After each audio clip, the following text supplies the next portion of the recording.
Bonjour, aujourd'hui nous avons parlé de Saint-Pierre en prison.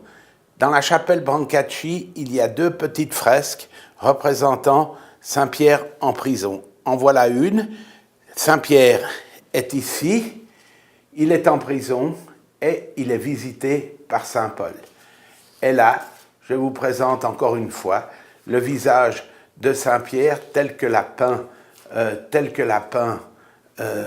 Masaccio, tout en pensant que ça pouvait être aussi une représentation de Felice Brancacci. Voilà. Nous vous avons mis cette très belle photo de la chapelle pour que vous puissiez vous rendre compte que c'est en somme un très petit local, mais d'une importance universelle, mondiale. C'est par ce qui est représenté, par ce que ça représente, et par ceux qui ont représenté ces choses-là. C'est incroyable la richesse qu'il y a dans ce tout petit espace. C'est une richesse incroyable.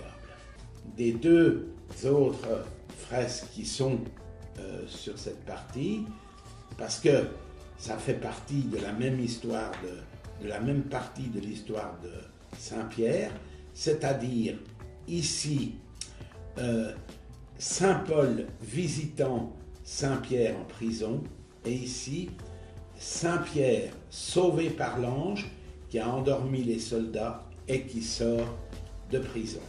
Là, c'est Saint-Paul, donc comme on a dit dans cette partie qui est en dessous, c'est beaucoup de relations entre Saint-Pierre et Saint-Paul. Ici, Saint-Paul est venu voir Théophile, il a réussi à se faire engager par lui, de sorte qu'il a pu aller voir Saint-Pierre que Théophile avait mis en prison. Donc vous voyez ce Saint-Pierre en prison, c'est peint par Filippino Lippi, et là c'est la partie qui a été, ça c'est avec la partie avec les couleurs suite à la rénovation. Je vais vous montrer maintenant la partie avant la rénovation. C'est aussi très intéressant. Vous voyez que dans la partie avant la rénovation, on voit que les couleurs étaient beaucoup passées. Ce qui nous intéresse, c'est que un peintre français qui est venu en 1880 visiter la chapelle Brancacci, qui a vu cette fresque faite par Filippino Lippi, a été complètement halluciné par cette fresque, et il en a fait lui-même après une représentation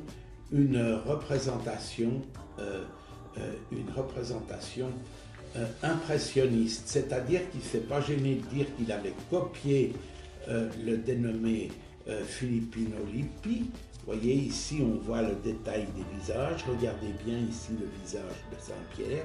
Vous voyez comment est-ce que Filippo Lippi a traité la chose. Le visage de Paul, donc en demi-profil.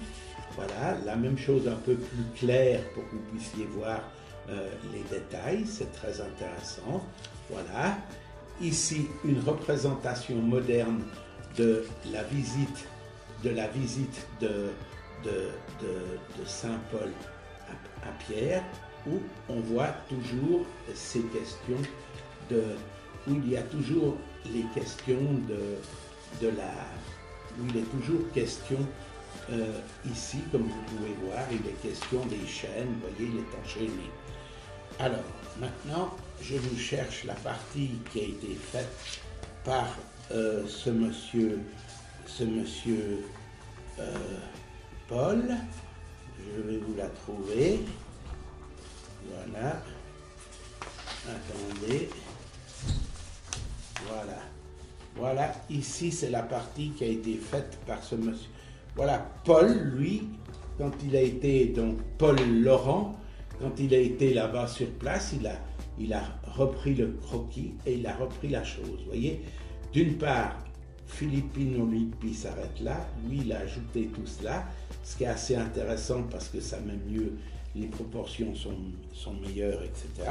Voilà sa représentation quand on peut l'éclaircir grâce à nos machines, et voilà aussi le visage qu'il lui, il a donné à Saint-Pierre, qui est énormément plus attristé. Et c'était vrai que quand il était dans cette prison, il souffrait beaucoup, donc il lui a fait un visage beaucoup plus marqué par la souffrance. Et Saint Paul vient lui dire, tu n'as plus de soucis à te faire, je vais te délivrer, mais contre, il faudra que tu fasses un travail. Et Saint-Pierre pas tellement d'accord, mais enfin il sait qu'il fera ressusciter le fils de Théophile. C'est ce qui va lui permettre de sortir de cette prison. Mais il ne pourra pas le faire sans l'aide de l'ange. Et voilà comment Filippino Lippi a représenté la chose. Donc le Seigneur qui veut aider Saint-Pierre à sortir de la prison a endormi tous les soldats. Il les a endormis et il a envoyé un ange. Vous voyez, là il a ses ailes. Voilà, l'ange est là, il va faire sortir Saint-Pierre de prison. En fait, comme il était enchaîné et qu'il y a eu toute une histoire avec les chaînes, on a fait une représentation plus détaillée par Raphaël de cette situation, puisque l'église où sont contenues les chaînes s'appelle Saint-Pierre aux Liens. Donc voilà la fresque qu'en a faite Raphaël. C'est très beau. On a ici l'ange qui délivre des chaînes Saint-Pierre. Ici, les soldats qui sont endormis, à l'exception de celui-ci qui veut montrer à celui-ci la lueur extraordinaire de cet ange qui est dans la prison, qui est normalement toute noire, toute pleine de nuit.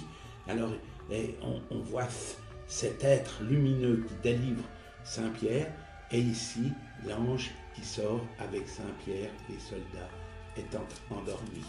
Je vous montre maintenant les détails. Voilà le soldat qui veut montrer l'ange qui est ici et qui délivre Saint-Pierre de ses liens. Donc il le délie des liens des hommes, il le prend dans la spiritualité.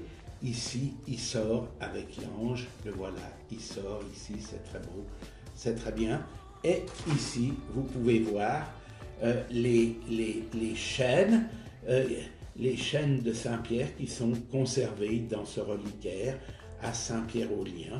Il y a toute une histoire magique aussi concernant cette affaire. Effectivement, que dans cette partie-là, on a beaucoup à faire avec la magie. Mais on a aussi à faire beaucoup avec Felice Brancacci. Parce que, vous voyez, ici, en somme, c'est tous les gens qu'il a quittés parce qu'il a été mis en exil, d'où, de nouveau, la figure de la prison, n'est-ce pas? Voilà, là-bas il est en prison, le pauvre Felice Brancacci, c'est fini pour lui, Florence, c'est fini la richesse, tout est fini.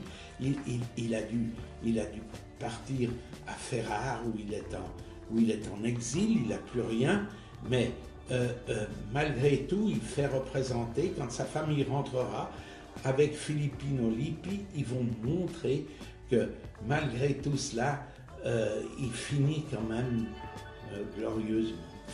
C'est un peu peut-être forcé de dire ça comme ça, c'est peut-être pas très chrétien, mais toujours est-il que c'est intéressant de penser qu'il y a quand même une correspondance. C'est pour ça que cette chapelle, elle est finalement absolument merveilleuse, parce qu'elle permet de réfléchir et de voir tout ce qui s'est passé à cette époque à Florence. Voilà. Alors j'espère que vous aurez eu plaisir à voir tout ça. Je vous montre encore ici les liens et ces liens qui nous unissent tous. Voilà. À bien.